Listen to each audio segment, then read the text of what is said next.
교육, 팔로워 교육으로 돼 있고요. 지식을 넘어 지혜를 만드는 힘. 저도 이 책을 읽으면 제가 즐겨 쓰는 말 중에 본질이라는 말을 많이 쓰거든요. 대화할 때도 그렇고. 그 얘기가 아니고 본질적인 거에 대해서 얘기를 해야 돼요. 그건 현상이고 겉으로 보이는 건데 그 너머에 있는 흐름에 대해서 얘기를 해보자, 그런 얘기를 많이 하는데, 이제는 진실을 깨달아야 한다. 당신 학교에서 그렇게 오랫동안 배우고도 두뇌와 삶에 어떤 변화도 없었던 근본 이유를 알아야 한다. 당신의 자녀가 학교를 다니면 다닐수록 머리가 비상해지고 삶의 지혜가 쌓이는 게 아니라 두 눈의 총기를 잃고 지혜와는 거리가 먼 삶을 살게 되는 본질적인 이유를 알아야 한다. 학교를 부정하거나 다니지 말라는 의미가 아니다. 교사들이나 교육부에 돌을 던지라는 의미도 아니다. 무슨 일입니까? 제가 무슨 죄를 지었기에 이런 벌을 내리십니까? 라고 울부짖는 아내를 위로하면서 아들에게 다른 교육을 실시했다.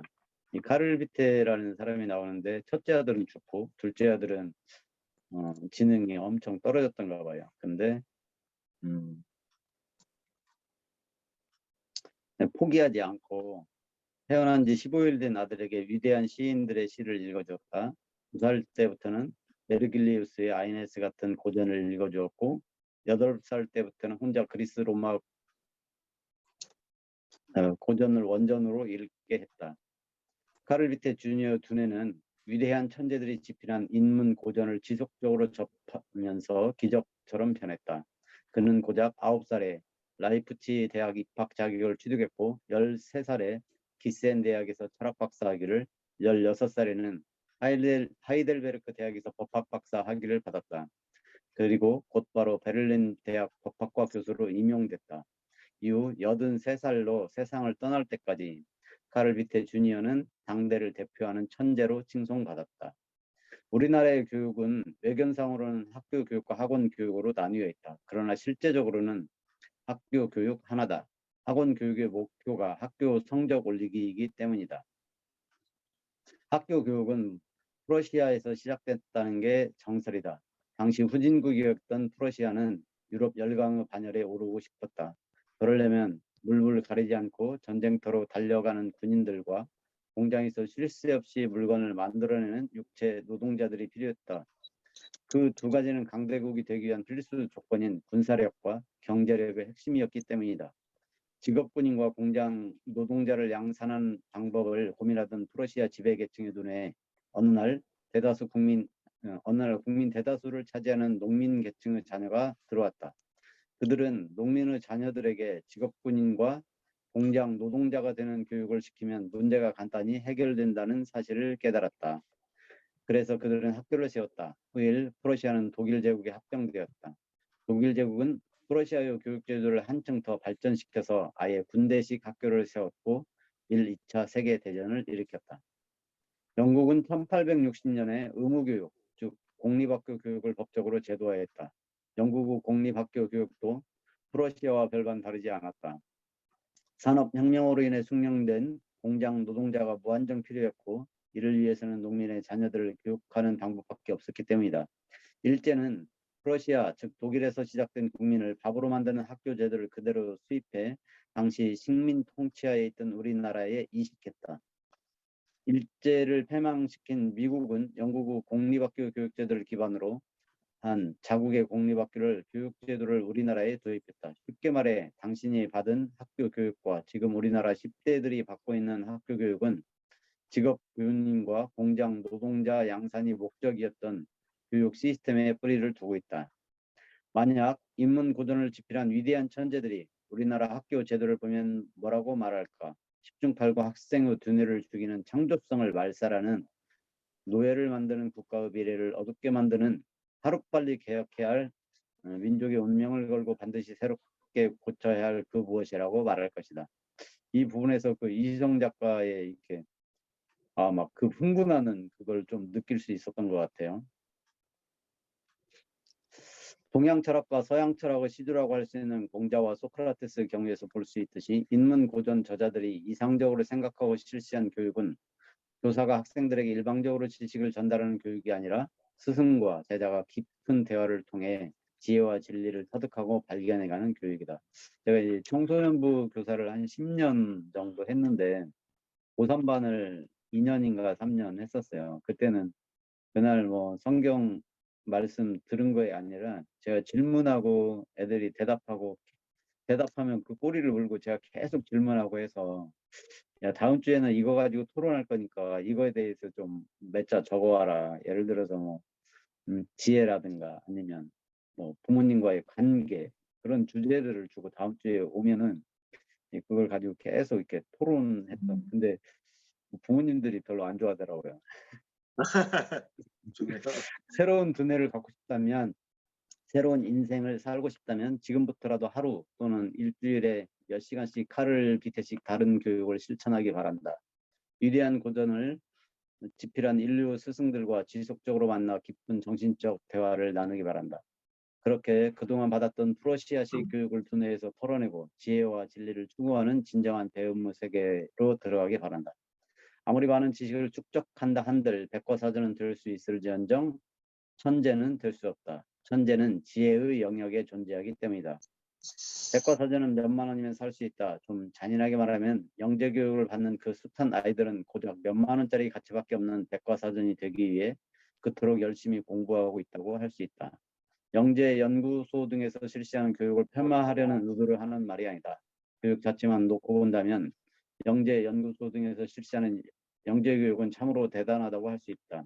하지만 비행기가 아무리 많은 장비를 탄다고 한들 우주 왕복선을 들 수 없듯이 영재교육을 아무리 열심히 받는다고 한들 천재가 될 수 있는 것은 아니다. 둘은 서로 차원이 다르기 때문이다. 제가 중학교 때 그 과학영재 추천을 받아가지고 담임 선생님이 아니라 과학 선생님이었나 보다. 여자 선생님이셨는데 2학년 때 이제 저를 잘 보셨겠죠. 그래가지고 추천을 해줬어요. 안 되긴 했는데 거기 갔으면 제가 망가지지 않았을까 그런 생각을 하게 됩니다. 이 책에서 말하는 변화 역시 마찬가지다. 인문 고전을 읽고서 한 변화하기를 바란다면 에디슨의 어머니가 치른 것 못지않은 전쟁을 치러야 한다. 그 이 부분 빼먹까. 에디슨의 어머니는 학교 공부도 제대로 따라가지 못하는 아이에게 명문대학 교수들도 평생을 두고 연구하는 고전을 체계적으로 일으켰다. 에디슨의 어머니가 얼마나 힘들었을까. 아마도 하루하루가 전쟁이었을 것이다. 하지만 그는 그 전쟁을 훌륭하게 치렀고 마침내 아이의 두뇌를 변화시켰다. 저희들이 기억하는 에디슨은 뭐 학교도 못 가고 막 그런 걸로만 기억하고 있었는데 여기에 또 어머니의 희생이 이렇게 있었다. 그래서 그 제너럴 일렉트릭이라는 거의 그래도 뭐 90년대까지 2000년대 초반까지 그 세계 1위 기업으로서 자리를 하고 있었던 그런 위대한 기업을 세우지 않았나. 이 책에서 말하는 변화 역시 마찬가지다. 인문 구조를 읽고서 변화하기를 바란다면 에디슨의 삶의 근본적인 변화는 사물의 본질을 꿰뚫는 지혜가 있을 때 생겨난다. 내가 이야기하는 인문고전 독서를 통한 변화란 바로 지혜를 갖는 것이다. 독서의 목적을 인간이 도달할 수 있는 최고의 경지에 두기 바란다. 그것은 아이의 두뇌를 근본적으로 변화시키는 경지이다. 평범한 아이를 세종, 이순신, 정약용, 박지원, 허준, 김구, 레오나르도 다빈치, 처칠, 에디슨, 아인슈타인 같은 인물로 키워내는 경지다. 즐겁게 놀면서 공부한 아이들의 두뇌가 책상에 앉아서 공부만 한 아이들의 두뇌보다 훨씬 잘 발달한다는 것은 이미 오래전에 증명됐다. 인문고전 독서교육은 하나님의 형상을 가진 고귀한 인간을 대상으로 하는 것이다. 인간이라면 유아든 초등학생이든 중고등학생이든 대학생이든 성인이든 누구나 행복해질 권리가 있고 존중받을 권리가 있다. 때문에 인간의 행복을 침해하는 인문고전 독서교육은 없어야 한다. 인문고전 독서교육의 진정한 목표는 자주적이고 행복하고 능동적으로 인간을 만들어내는 것이기 때문이다. 다행스럽게도 역사는 또 다른 사실을 증명했다. 행복하고 자유롭고 즐거운 분위기에서 실시되는 인문고전 독서교육은 행복한 천재를 만들어낸다는 것을 말이다. 그 회장님도 말씀하셨는데 손주들이 태어나면 교육을 시켜봐야겠다 그런 말을 하잖아요. 그 500년 명문가의 자녀교육이라는 우리나라 유명한 가문들의 자녀교육에 대해서 쓴 책이 있어요. 거기 보면 이제 격대교육이라는 말이 나오거든요. 아무래도 우리가 자녀하고 이렇게 직접적으로 대면을 하면서 하면 아이들이 일단은 방어막을 치고서 듣고 서로 대립하는 그런 결과를 갖게 되는데 한 그 관계에서 한 다리를 건너게 되는, 예를 들어서 친구의 자녀에게 얘기를 하면 이렇게 잘 받아주는데 부모가 자기 자녀들한테 얘기를 하면 일단은 이렇게 막을 하나 쳐놓고 들으려고 하고 그런 경향들을 보이게 되는 것 같아요. 또 하나 이제 이 책을 읽으면서 제가 생각했던 게 큰아이와 둘째아이를 좀 많이 생각을 해봤거든요.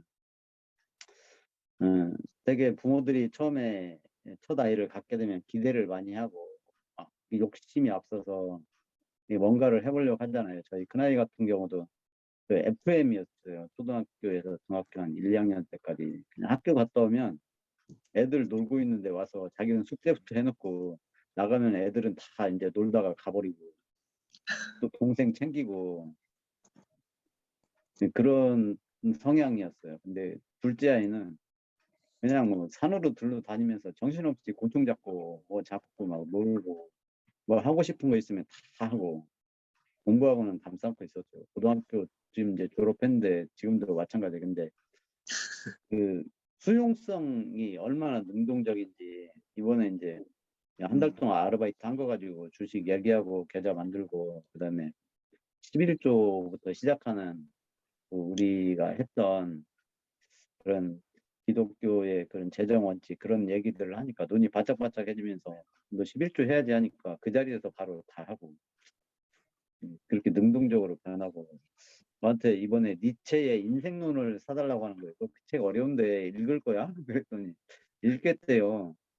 그래서 약속을 했어요. 그러면 약속을 하면 사주겠다. 그래서 일주일 얼마 만에 읽을 것 같냐 해서 일주일 만에 읽겠다고 약속을 해서 그러면 같이 읽자 해가지고 지금 카트에 담아놨습니다. 일단 시켜주려고 인생론이 한 30권으로 돼 있다고 하더라고요. 그래서 1권 사주고 읽어보라고 하려고요. 네.